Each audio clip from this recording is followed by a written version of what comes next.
Hey guys, हमारी सी tutorial series में हम ऑपरेटर्स पर बात कर रहे हैं। हमने अरिथमेटिक, असाइनमेंट और रिलेशनल ऑपरेटर डिस्कस कर लिए हैं। आज हम लॉजिकल ऑपरेटर डिस्कस करेंगे। सी में बेसिकली 3 टाइप के लॉजिकल ऑपरेटर्स होते हैं। लॉजिकल एंड, लॉजिकल और एंड लॉजिकल नॉट। एंड का मतलब होता है जब भी आपको सारी कंडीशंस ट्रू चाहिए हो। जैसे मान लो 2 कंडीशन आपकी ए एक कंडीशन है, बी एक कंडीशन है। अगर दोनों ट्रू होंगी तभी इसका आउटपुट ट्रू आएगा। और के केस में क्या होता है कि आपको कोई भी एक कंडीशन अगर ट्रू मिल गई, ए या बी में से कोई भी एक ट्रू मिल गई, तो उसका आउटपुट ट्रू आएगा। और लॉजिकल नोट क्या करता है, बेसिकली आपके आउटपुट को रिवर्स कर देता है। जैसे आपकी कंडीशन अगर फॉल्स आई और आपने उसके आगे नोट लगा दिया, तो उसको ट्रू कर देगा। और ट्रू आई आपकी और उसके आगे आपने नोट लगा दिया, तो उसको फॉल्स कर देगा। बेसिकली आउटपुट को रिवर्स कर देता है।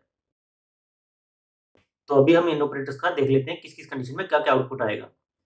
मान लीजिए अगर आपकी ए की वैल्यू होती 0 और बी की वैल्यू होती 0, तो ए एंड बी क्योंकि दोनों ही फ़ॉल्स है, 0 को हम सी में कैसे रिप्रेज़ेंट करते हैं फ़ॉल्स से, और 1 या नॉन ज़ीरो किसी वैल्यू को रिप्रेज़ेंट करते हैं ट्रू से। तो अगर आपकी दोनों ही कंडीशन 0 है या फ़ॉल्स है, तो इसका आउटपुट क्या आएगा 0। इसी तरह एक 0 है, एक नॉन ज़ीरो है, उस केस में भी आपका आउटपुट क्या आएगा 0। और अगर आपकी दोनों नॉन ज़ीरो है, दोनों वैल्यूज़ ट्रू हैं, तो आपका आउटपुट आएगा 1। तो यानी कि अगर आपको एंड के थ्रू आउटपुट ट्रू चाहिए, तो आपको सारी कंडीशंस ट्रू होनी चाहिए या नॉन ज़ीरो होनी चाहिए, तभी आउटपुट 1 आएगा। और में हमने क्या देखा था कि अगर आपकी कोई भी एक कंडीशन अगर ट्रू है, तो आपका आउटपुट ट्रू आएगा। जैसे यहाँ पर जिसमें भी एक भी नॉन ज़ीरो एलिमेंट है, उनका आउटपुट 1 है, और जिसमें सारे ही फ़ॉल्स हैं, उसका आउटपुट 0 है। और नोट ऑपरेटर आपका क्या करता है?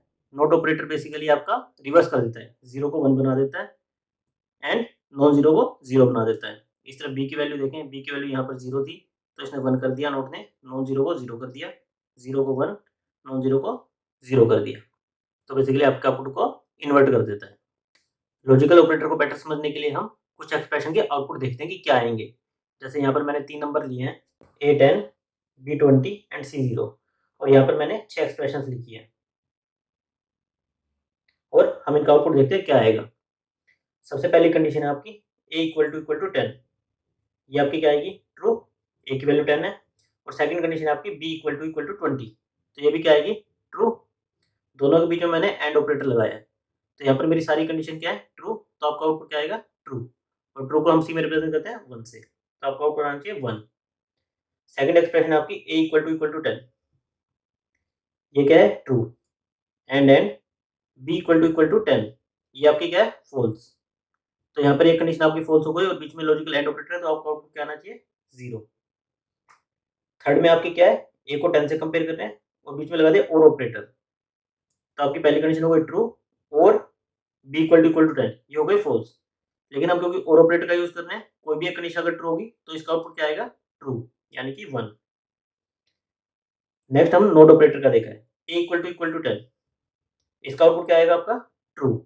लेकिन आगे मैंने नोट लगा दिया, तो ये किस में कन्वर्ट कर देगा फॉल्स में, फॉल्स यानी 0, तो आपका आउटपुट क्या आएगा 0। नेक्स्ट है आपका A = 10, ये क्या है आपके ट्रू। एंड सी, सी आपका क्या है 0, तो ये क्या हो गया 0 यानी फॉल्स, ट्रू एंड फॉल्स यानी कि फॉल्स, और आपका आउटपुट आया 0।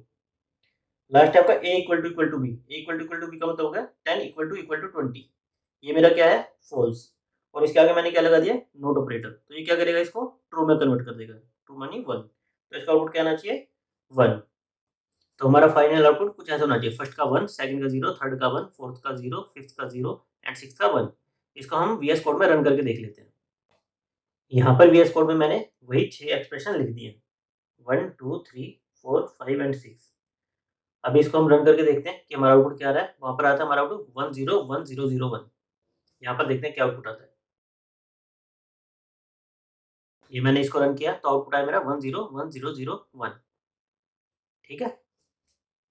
अब जब हम लॉजिकल ऑपरेटर डिस्कस कर रहे थे, तो मैं कह रहा था कि एंड ऑपरेटर का आउटपुट अगर आपकी कोई भी कंडीशन फॉल्स है, तो फॉल्स आएगा, अगर सारे ट्रू हैं तो ही ट्रू आएगा। और ऑपरेटर में आपका कोई भी एक आउटपुट ट्रू है, तो ट्रू आउटपुट आएगा। अदरवाइज़ अगर सारी फॉल्स हैं, तो ही फॉल्स आएगा। तो इसको बेटर समझने के लिए हम कुछ एक्सप्रेशन देखते हैं, उनका आउटपुट क्या आएगा। जैसे यहाँ पर मान लो मेरी ए की वैल्यू 10 है और मैंने ये 4 एक्सप्रेशन लिए। मैं कंपेयर कर रहा हूँ पहले a equal to 10, a equal to 10, तो इसका आउटपुट मेरा क्या हो जाएगा, true. And printf hello, तो इससे क्या करेगा, ये हेलो प्रिंट करेगा। और प्रिंट एफ का आउटपुट होता है आपके कितने नंबर ऑफ कैरेक्टर्स प्रिंट हुए, तो यहाँ पर 1 2 3 4 5 6 स्लैश एन भी एक कैरेक्टर है, तो आपके 6 आउट रिटर्न आएगा, यानी कि ट्रू रिटर्न आया, ट्रू एंड ट्रू। तो आपका आउटपुट क्या आएगा, पहले आपका प्रिंट होगा हेलो, फिर नेक्स्ट लाइन में प्रिंट होगा 1, क्योंकि आपका आउटपुट ट्रू था। सेकंड में कंपेयर कर रहा हूँ a इक्वल टू 20, तो यहाँ पर a की वैल्यू क्या है, 10 है, तो ये आउटपुट क्या आएगा, फॉल्स। तो जैसे ही फर्स्ट फॉल्स मुझे मिलेगा, तो ये आगे के एक्सप्रेशन को इवैल्यूएट ही नहीं करेगा। जैसे इसके आगे मैंने लिख रखा है प्रिंट एफ हेलो एन, तो ये आपका आउटपुट क्या आना चाहिए, हेलो और फिर फॉल्स आना चाहिए, पर नहीं। जैसे ही आपको फर्स्ट फॉल्स कंडीशन मिलेगी, यहाँ पर ये आगे के एक्सप्रेशन को इग्नोर कर देगा, क्योंकि उसे पता है कि बीच में एंड ऑपरेटर है, और जैसे ही मेरा एक आउटपुट फॉल्स आ गया, तो मेरा फाइनल आउटपुट क्या आएगा, फॉल्स। तो इस केस में आपका हेलो प्रिंट नहीं होगा, केवल आपका आउटपुट प्रिंट होगा 0, फॉल्स। थर्ड एक्सप्रेशन है आपकी a इक्वल टू 10 और प्रिंटफ हेलो।